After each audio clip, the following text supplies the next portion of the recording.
السلام عليكم ورحمة الله وبركاته. معاكم قناة كريم فاميلي لقصص الرعب والقصص الجريمة، ويا رب القناة تعجبكم. وقبل ما نبدأ ما تنسوش الاشتراك واللايك والشير، لأن الاشتراك واللايك والشير بيشجعنا على إن احنا نطور من نفسنا ونعمل فيديوهات أكتر. وقبل ما نبدأ اللهم صل على سيدنا محمد وعلى آل سيدنا محمد، وسبحان الله وبحمده سبحان الله العظيم. القصة المرة دي قصة مرعبة ومخيفة وغريبة.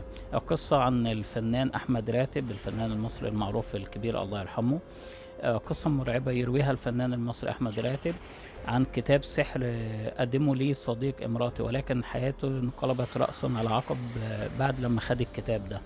القصة بيقول الفنان أحمد راتب إن هو لما كان شاب وهو بيصور لأحد المسلسلات في دبي، قابل صديقه إماراتي ودعاه إن هو يروح بيته. وخلال الزيارة دي صديقه أخبره إن والده بيحب قراءة الكتب والآثار والمقتنيات، ويعني عنده هواية جمع الكتب القديمة والمقتنيات القديمة والكتب الأثرية، ويملك مكتبة كبيرة مليانة بالكتب من النوعية ديت. فأحس بأحمد الفنان الكبير أحمد راتب بشغف، وطلب من صديقه يوري له المكتبة ديت. وبالفعل دخل صديقه دخله المكتبة بتاعت والده. والشاهد أحمد راتب كتاب شكله قديم وملفت. الكتاب ده لفت انتباهه لأن صفحاته صفرة بسبب إن هي طبعا قديمة، فمن كتر القدم تبع الكتاب أصفر جدا الورق بتاعه. ولما بيقلب صفحاته لازم يكون حذر طبعا، لأن انتوا عارفين الكتب القديمة دي بتكون ضعيفة طبعا. فالفنان احمد راتب سأل صديقه عن طبيعة الكتاب، صديقه قال له ان الكتاب ده نسخة اصلية من كتاب سحر قديم، وهو الوحيد الموجود في العالم حاليا بعد سحب كل النسخ وحرقها. فاحمد راتب سأل صديقه ان هو كان عايز يستعير الكتاب يقراه وبعد كده يرجعه له تاني. فصديقه قال له ما يغلاش عليك، خده فترة وبعد كام يوم ويرجعوا تاني، لأن والده طبعا مهتم بالكتب القديمة والمقتنيات. فبعد يومين انتهى أحمد راتب من تصوير المسلسل، ورجع من الإمارات على مصر ومعاه الكتاب ده. هنا الكتاب ده حدثت بعض الأمور الغريبة في الحدوث، زي يحاول إنه يقرأ الكتاب بس ما كانش معاه وقت يقرأ الكتاب ده، ما كان بسبب التزامه وكان داخل في أكتر من مسلسل وفيلم بيصوره، مسلسلات وافلام كتيره والعمل. لما بدات تحصل معاه امور مرعبه، فانقلبت حياته راسا على عقب. في الموضوع ده، والبدايه كانت لما ذهب لمبنى التلفزيون في ماسبيرو، ولما ركن سيارته لمح راجل على يساره قرب باب السائق. الراجل ده كان بيوصله من الداخل ونوافذ السياره مغلقه. الراجل كان بيلبس جلابيه وضخم وطويل. الراجل ده كان بيبص له نظرة غريبة ويبتسم له ابتسامة خفيفة. اعتقد احمد راتب ان الراجل ده كان عايز مساعدة مثلا او شيء، زي الناس اللي هي بتيجي وانت بتركن عربيتك بيكون عايز مساعدة. فاحمد راتب مد ايده يطلع له فلوس، لكن لما رفع راسه ما لقاش الراجل ده. نزل من العربية بص يمين وشمال ما لقاش الراجل ده. بص على الارض زي ما يكون الارض بص هنا مفيش، زي ما يكون الارض اختفت وبلعته في لمح البصر. احمد راتب ما شغلش باله من الموضوع، وكل ده يعتبر عادي. لكن اللي حدث بعد كده حاجه مش طبيعيه. بعد مرور 3 ايام احمد راتب كان في شقته. بيقولوا ان كان من النوع اللي بيقف قدام المرايه بيتدرب على الادوار اللي بيأديها في الافلام والمسلسلات اللي داخلها. فكان بيختبر نفسه، يعني بيقول لك كنت بختبر نفسي وردود افعالي عشان اعرف امثل الدور صح. وهو ما شاء الله عليه كان ممثل ممتاز طبعا. ولما كان قدام المراية اتفاجئ بالراجل ده اللي شاهده في جنب العربية قصاد مبنى التلفزيون في ماسبيرو. لقاه خلفه وهو بيصور في المراية، شافه في ظهره.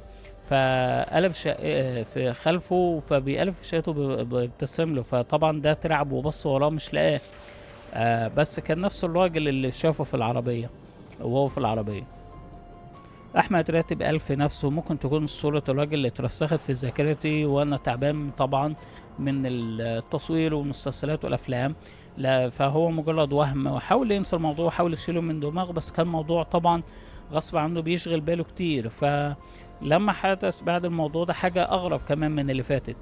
احمد راتب كان واقف على خشبة المسرح قدام جماهيره بيأدي دوره في احد المسرحيات.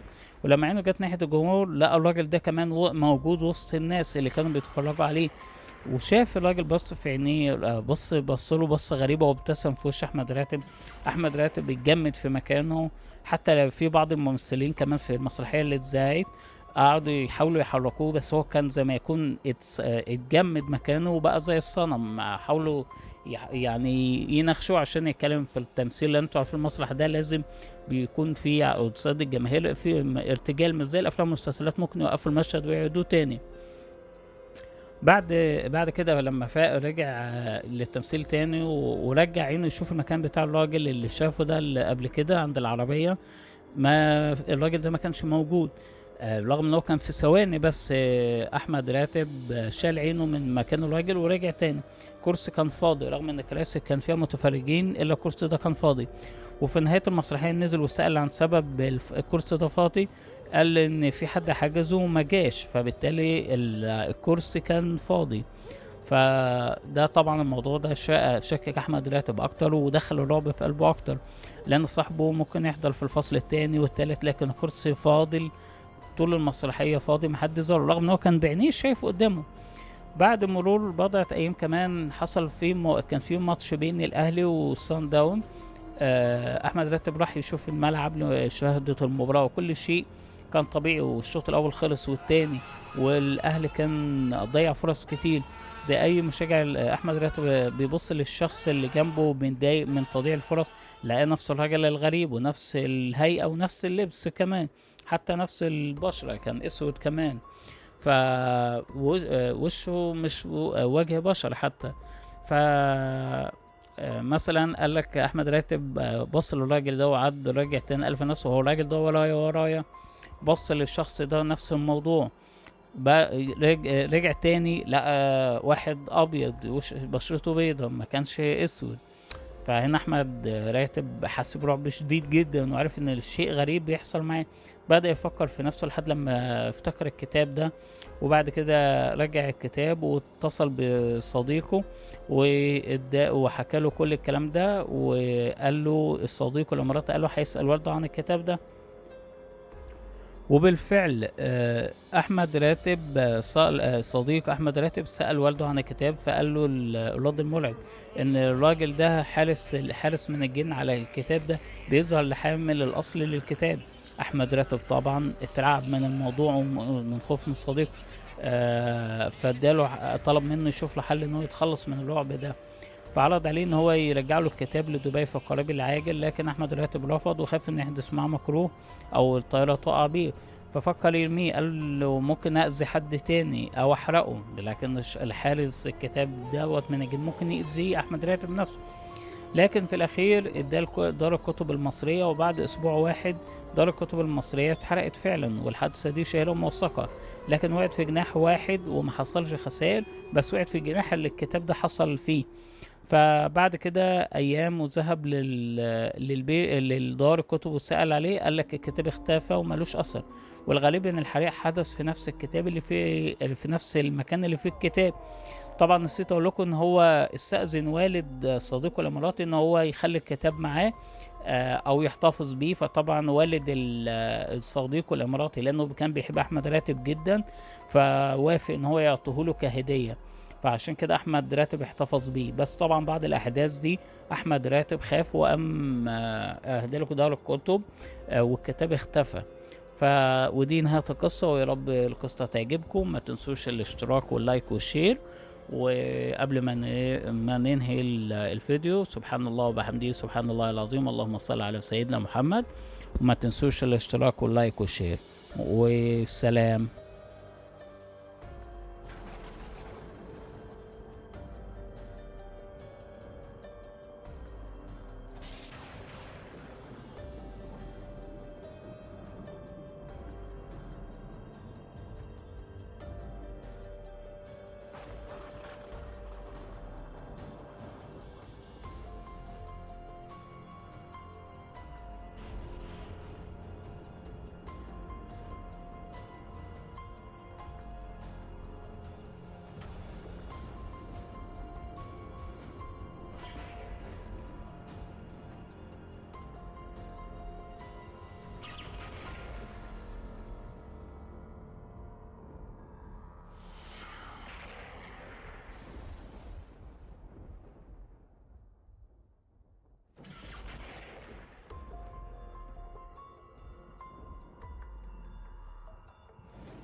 ho, ho, ho, ho, ho.